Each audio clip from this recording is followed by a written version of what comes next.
Mohanraj with Serendib Kitchen and the cookbook A Feast of Serendib, now available in paperback and hardcover and ebook, whatever format your little heart desires.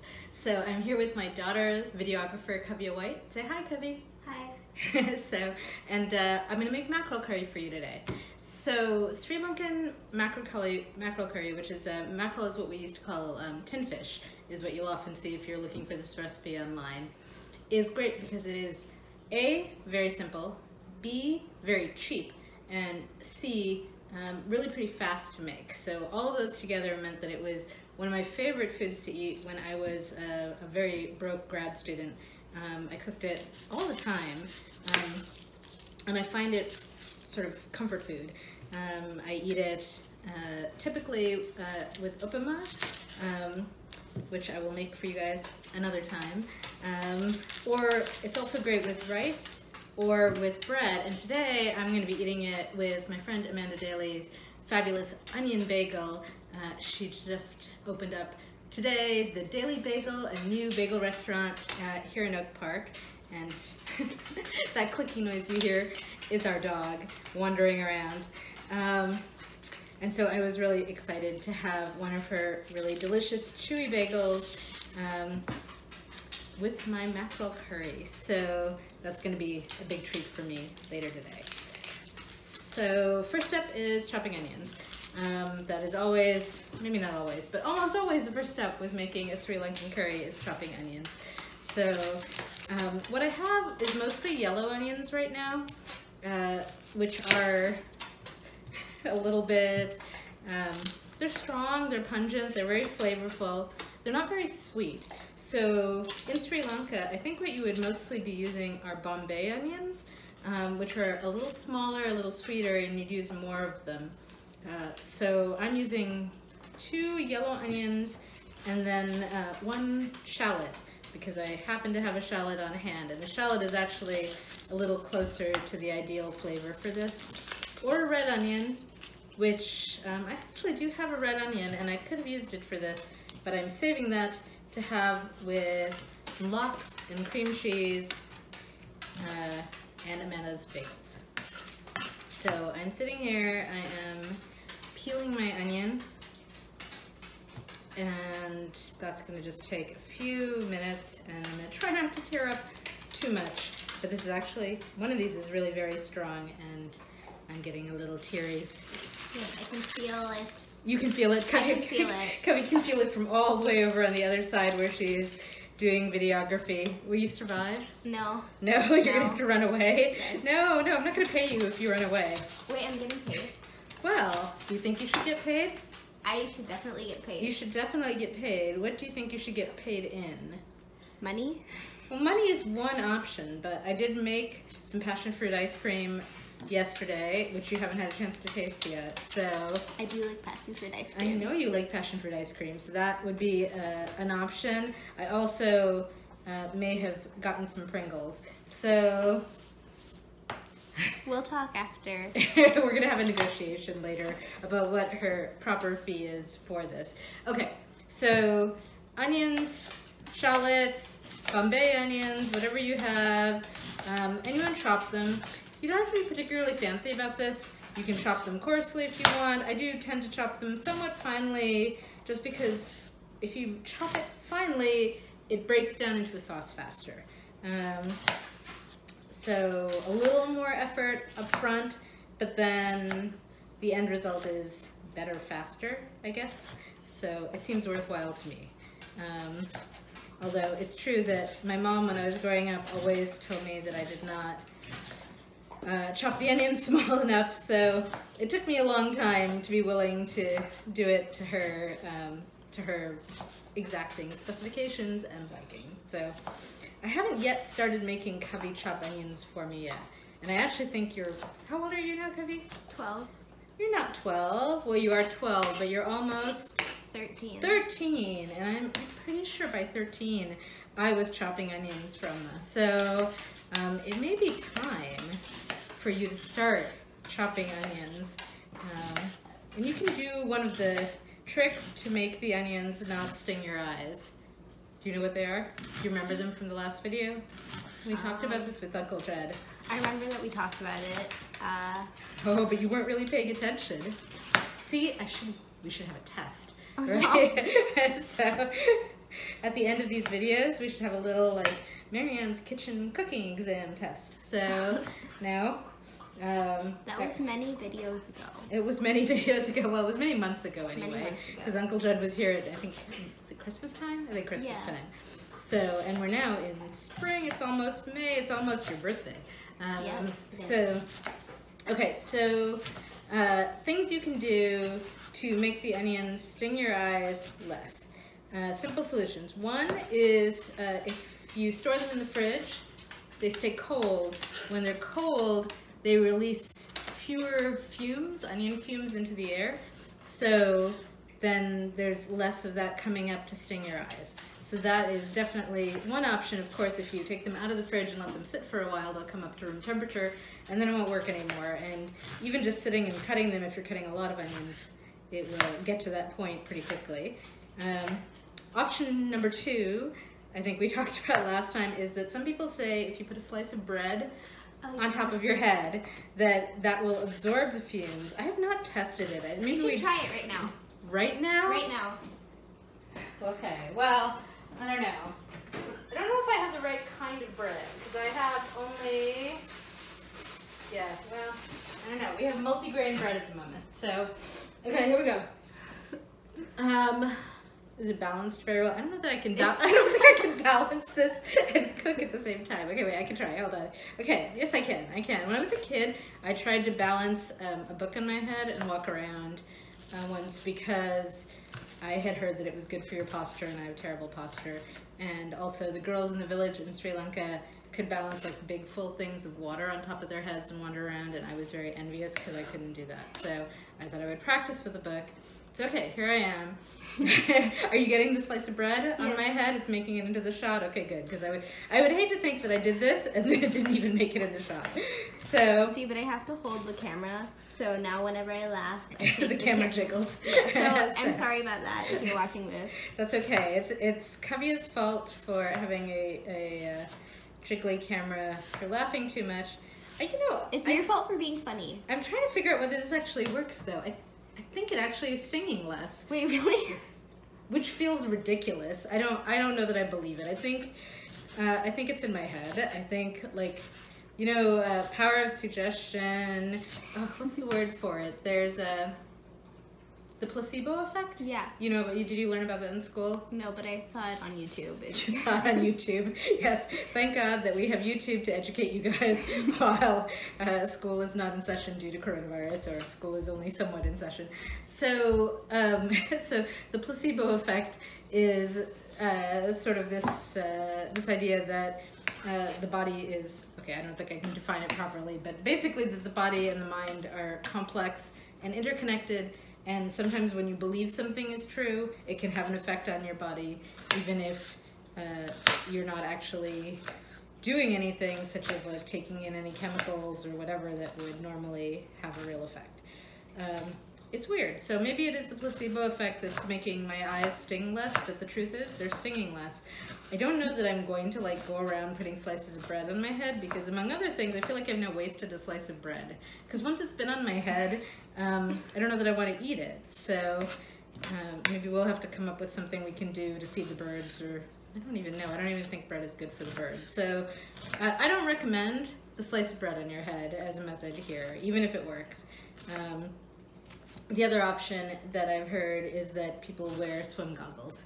So, and that I think would be very effective, much in the way that now we are wearing masks to go outside to block water droplets from our mouths contaminating other people. It is a physical barrier.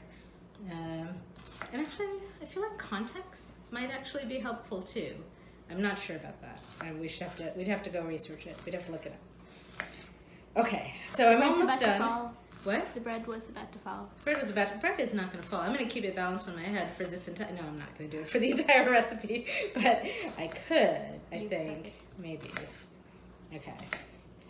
I don't know. My eyes are a little stingy now, so I don't know. I am really doubting the utility of this bread. So, okay.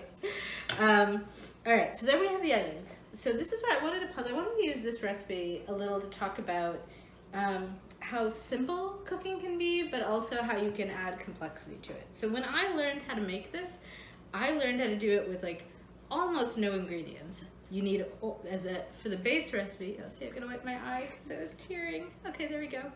There you go. For the base recipe, okay, I gotta take this bread off, I feel ridiculous. Okay, you need oil, onions, 4 spices, oil, onions, black mustard seed, cumin seed, chili powder, and salt. And then you need some form of tomato. We usually use ketchup. We could use chopped tomatoes. And that's all you really, really need to make it. If you just have that stuff on hand, you can make a decent mackerel curry. You can then fancy it up in a variety of ways. So I'm gonna take my pot, I'm gonna put my onions in here. Before I put the onions in here, I'm gonna be fancy about it. I'll put my oil in first, and I'll heat up the oil. So I'm not bothering to measure, but it's about 2 big cooking spoons of oil is how my mom used to say. I think I measured it in the recipe that's in the cookbook. So I can actually look at the cookbook and I'll tell you how much oil it is. Yes, 3 tablespoons of vegetable oil. So you heat that up.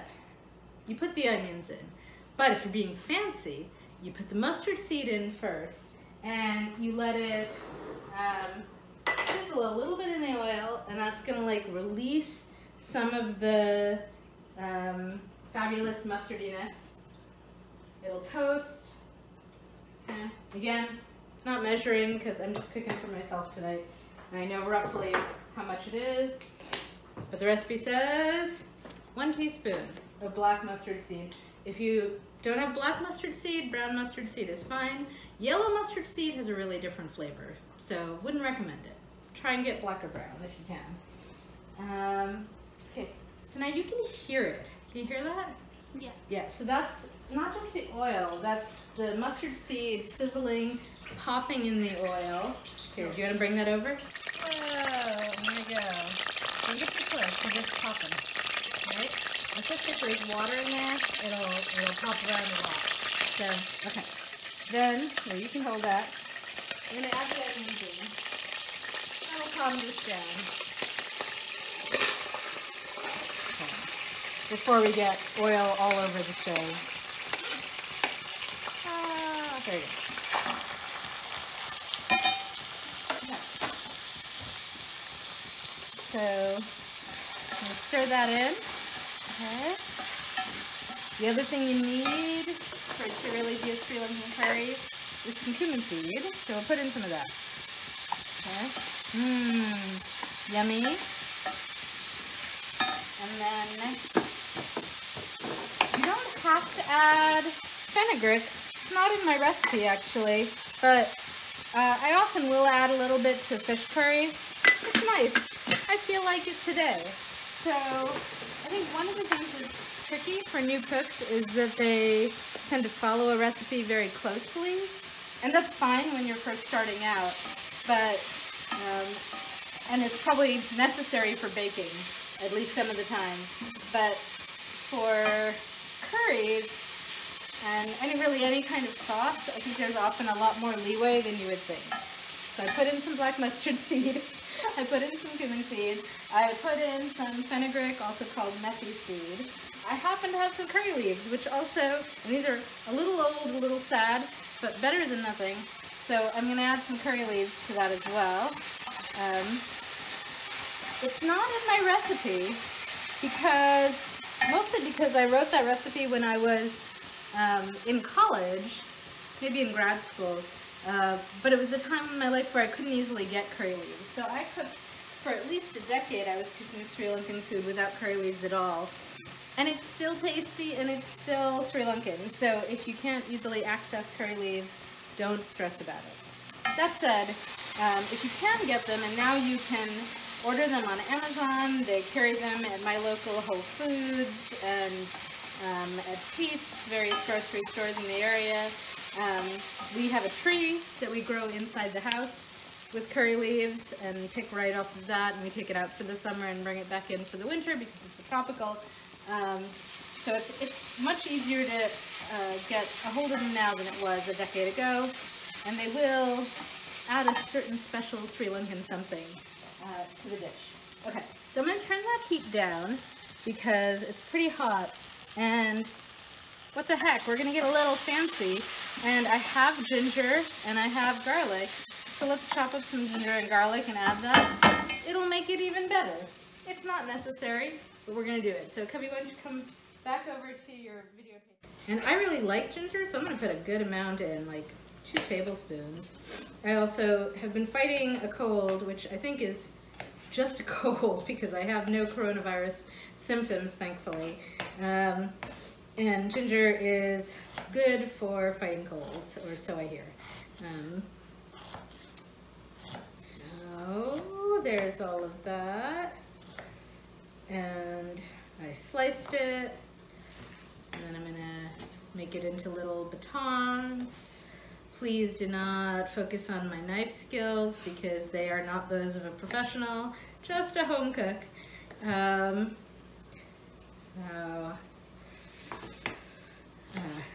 did take a knife skills class once and learned how to do it correctly, and I came home and tried for Kevin and I, we took it together and we tried to cut things properly for like a week, and then I gave up. It was too hard to teach an old dog new tricks. I was used to doing it the way I had done it, so I just went back to the way things were. So I'm going to go ahead and put the ginger in with the onions.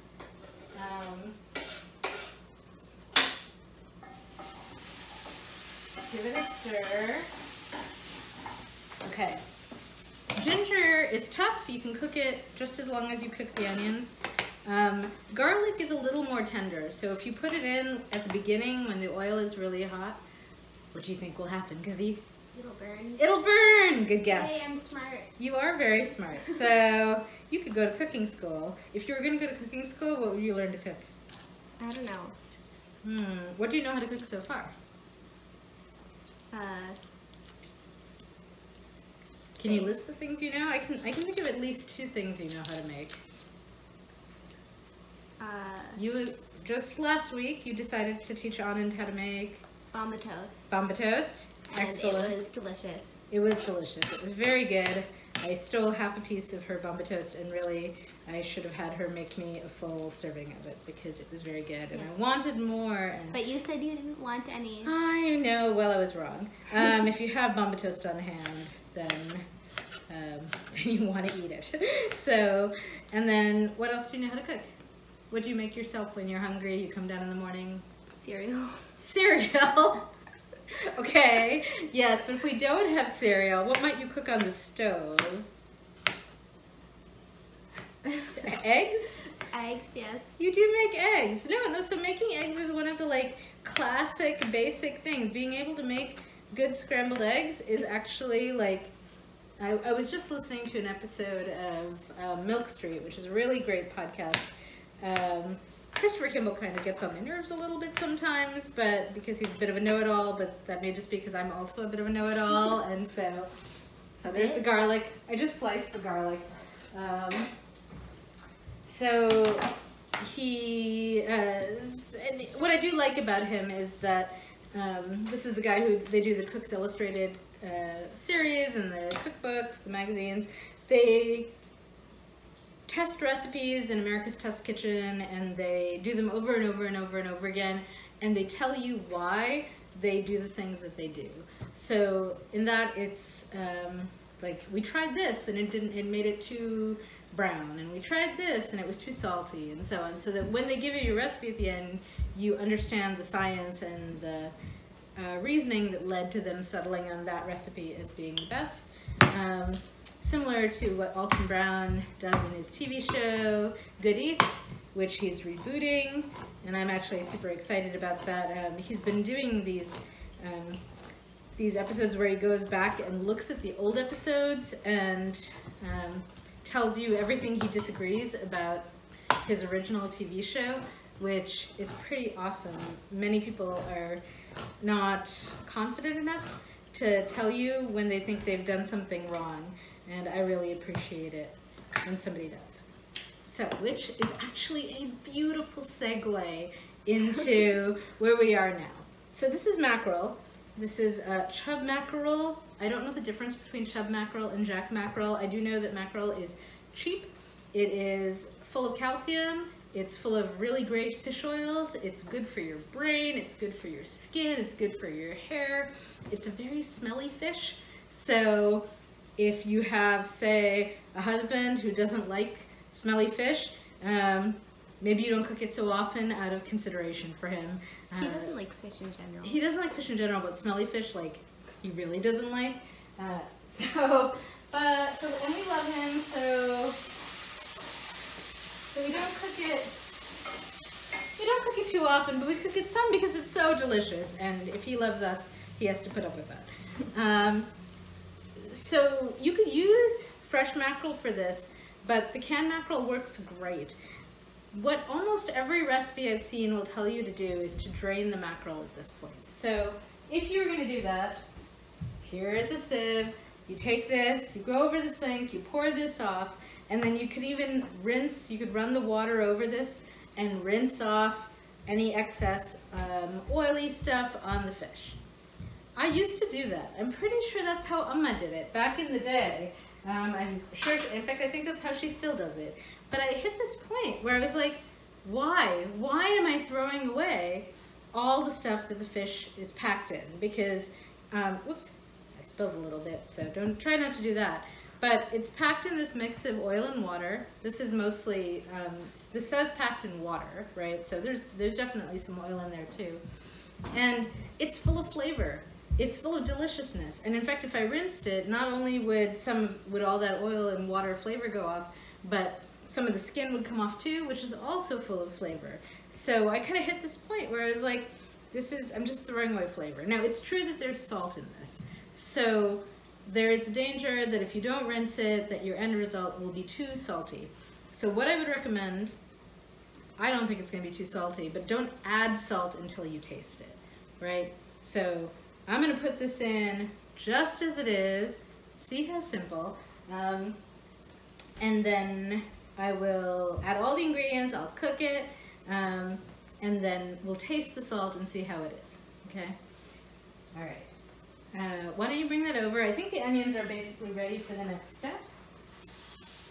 So we're at this point where the onions are, you know, they're getting sort of translucent, golden translucent. They're not perfect.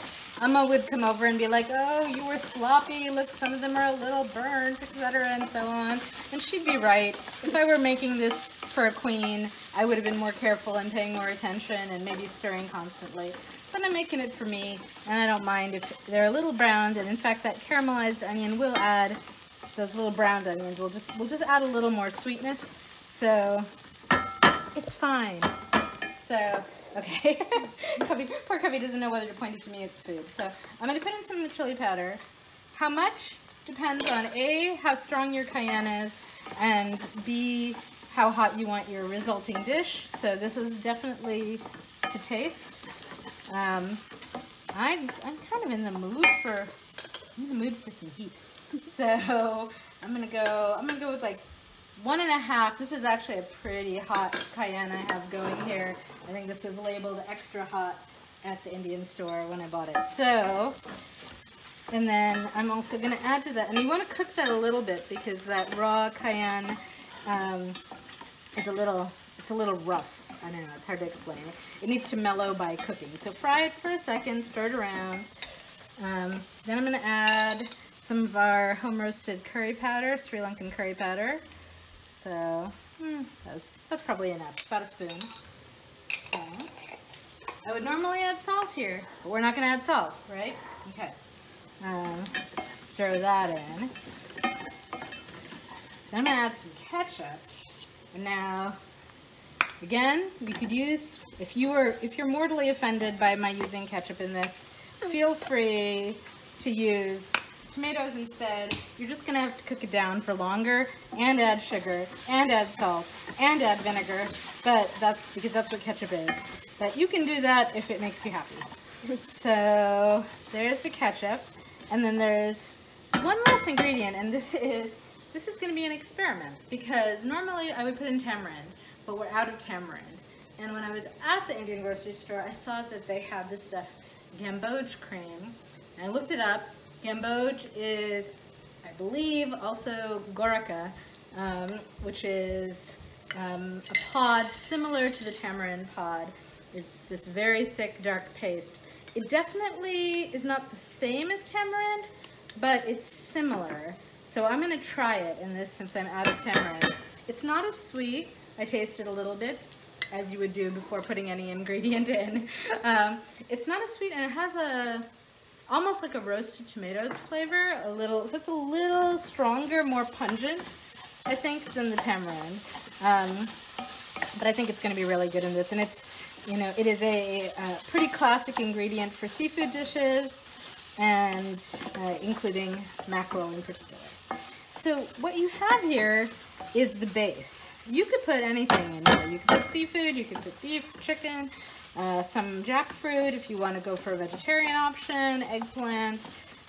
All of those are good. It doesn't have salt yet. So I'm now going to add in, not the fish, but the brine. So there we go. Okay. And as I said, you don't have to do this. If you don't want to use the brine, you could use some water instead. And that way you can control the salt content a little bit more.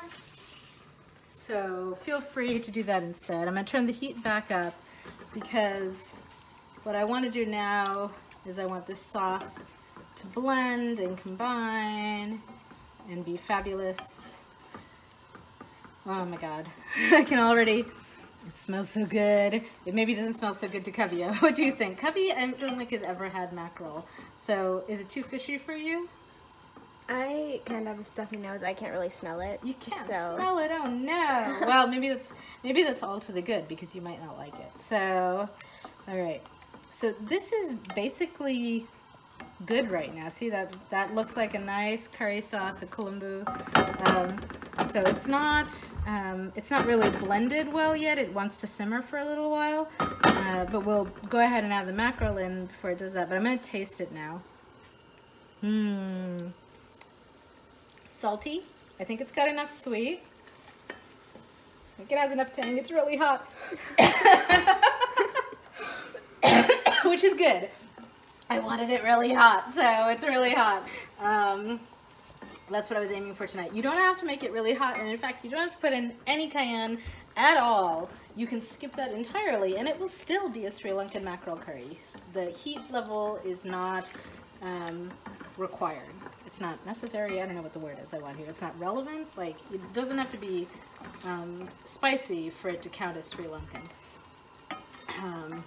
But if you eat spicy food, it makes you feel better. It sets off these, it trips endorphins in your brain, and it makes you happy. So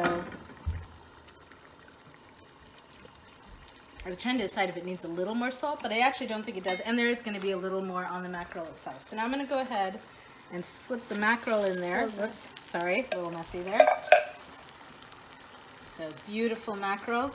Mackerel has lots of little bones, but one of the great things about mackerel is that the bones are so soft they can't hurt you.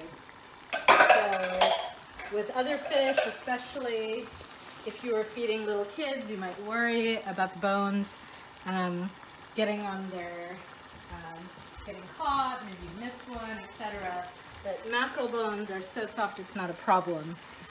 And that calcium is, again, really, really good for you. So, okay, cleaned up a little of my mess. And then all I'm going to do, this dish is really close to done at this point. You're going to let the mackerel simmer in there. You're going to try not to stir it too much. I'm going to break it up. I'm going to sort of open up these big ones a little bit. It's just so the sauce gets to the inside of the steaks. And then I'm going to let that simmer for maybe 5 minutes, just to let some of the flavor infuse. But it's pretty much ready. The mackerel is cooked at this point. It's cooked coming out of the can, so you could eat it straight off without needing it to cook at all anymore. And see, those are the mackerel bones, which I actually love kind of crunching into those little bones. They dissolve as you bite into them. So it's a nice texture thing. So I'm going to turn that down to a simmer and let it go for a few minutes. I hard-boiled some eggs in advance, so I'm going to slice those eggs, and then we'll slip those in to serve it at the end. And as I said, we could have it with rice, we could have it with uppuma. Tonight I'm going to have it with an Amanda Daly bagel. So, okay, I'll be back in just a minute. All right, and now we're back and we're ready to eat. So we have a finished mackerel curry. Ah, there we go. And some hard-boiled eggs. There's lots of arguments about what the right way to hard-boil egg is. But the way I always do it is I start it in a cold pan with cold water, enough water to cover it. I bring it up to a boil. Once it's up to a full rolling boil, I put the cover on, I put a lid on the pan, and I turn the heat off, and I set a timer for 15 minutes, and I walk away. And generally, that gets me beautiful hard-boiled eggs. What you're hoping is to not have like a little gray ring around the edge. So this looks really pretty. These would be great to make deviled eggs out of. But we're actually just going to go ahead and stick them right in the mackerel curry because they go really well together. So, and you can submerge them just a little bit carefully. You're trying to not mush up anything that's, you don't want all the fish to break apart, and the fish is very soft. You don't want the eggs to break apart. So there you go. That is gorgeous, ready to eat, ready to serve.